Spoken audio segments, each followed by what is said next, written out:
Alright guys, Rxllout here. If you ever wanted to make the Ben Böhmer After Earth lead, well, I'm going to show you how. Let's go. So about 93% of you are not subscribed to the channel. That is crazy to me and we can do so much better. So subscribe, learn music production at an amazing rate and allow me to create content for you and help you grow. Thank you.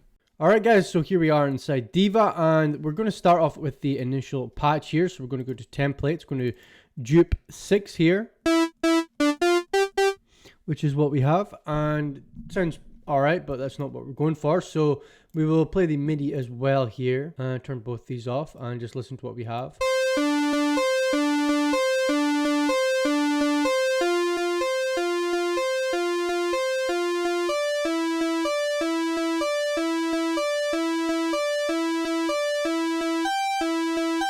Now the first thing we're going to do is we're going to go to this VCO and we're going to turn the noise on and keep that as it is. That's pretty much all we've got. But now our mix is essentially just on noise. So we're going to turn this all the way up, but just slightly back.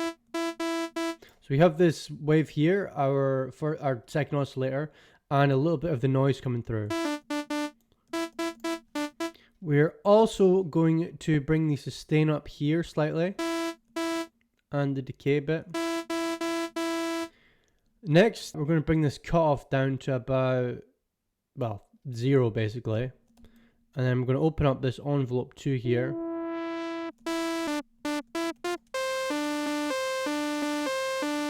So we can hear we're getting a lot closer to the sound. I think also we'll maybe bring this back a bit to maybe 76.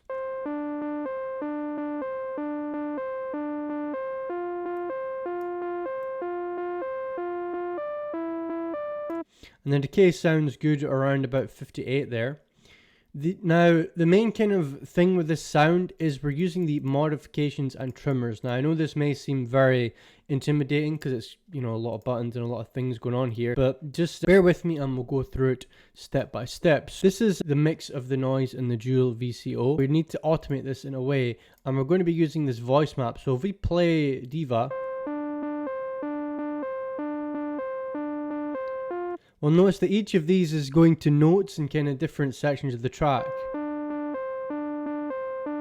or voices. This essentially will modulate each of these voices to whatever we kind of want. So if we map this voice map modulator and we go to noise and dual VCO mix, which is here, and we change it, we go to voice map, which again is this voice map modulator. What this is going to do is it's going to affect the mix of the VCO. So it basically brings in more noise. So it's kind of going like this. It's going. So it's kind of opening and shutting that, essentially. Every voice we have, we open and shut differently. So if we want this, we can move it up now. I forgot, we need to also bring this up a bit as well. So like about here.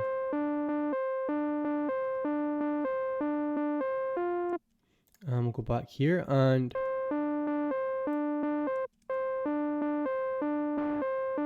we'll see this one is hitting harder because that voice map modulator is opened up slightly. So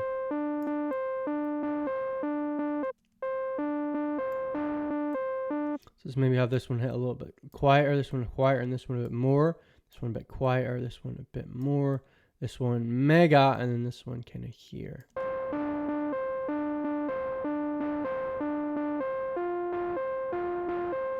And we'll see that's automating in a way this mix. So we're going to turn it down slightly. Now, if there's too much noise, just bring this knob down as well. I feel like it sounds quite good there. What we're essentially doing here is changing the mix on the different voices of the sound. So we're bringing this up on each individual sound or voice.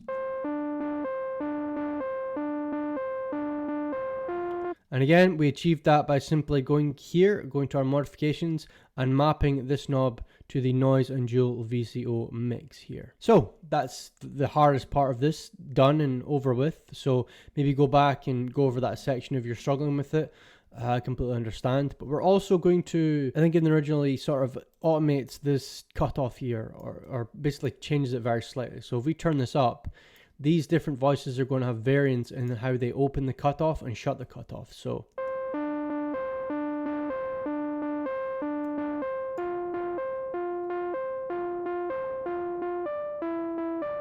now, I think that sounds quite good there. However, if I wanted it to change the cutoff and where it's affecting, we simply click this button here and it will change it to another random cutoff variance. And you see how that adds a lot of kind of excitement and interest to the sound itself instead of it just being completely stale. Now, the next thing we can do is go to our effects. So I believe in the original there's a plate reverb.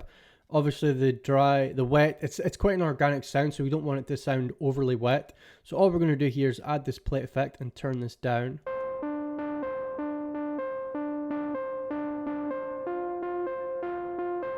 And maybe in the drop we could turn it up like.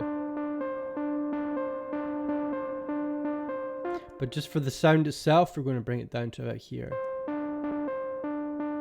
So it still sounds organic, it still sounds clean, and yeah, it works quite well.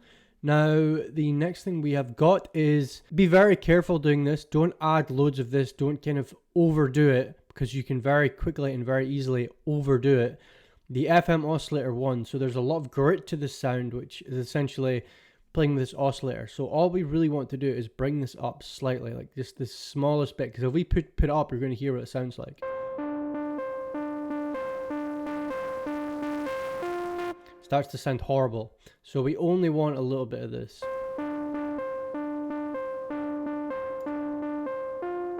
I think maybe we've modulated this too much. We're going to bring this down slightly again.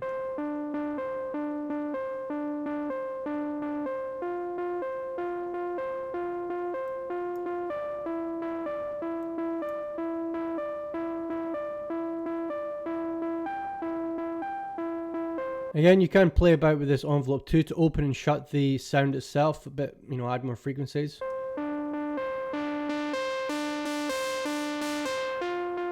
Alright, hopefully that helped you. Again, a quick, easy tutorial, and if you like this, please like, subscribe, share this video. If I see likes and comments on this, I'll know that you guys want more of this kind of stuff, and I will do more sound design tutorials, as I've been quite enjoying doing them.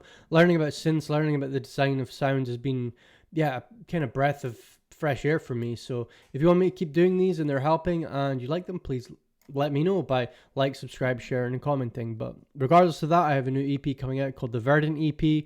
Should be out relatively soon. Thank you so much for watching as always. Leave a like, subscribe, share, all that good stuff. Don't forget, and I will see you in the next one. I do.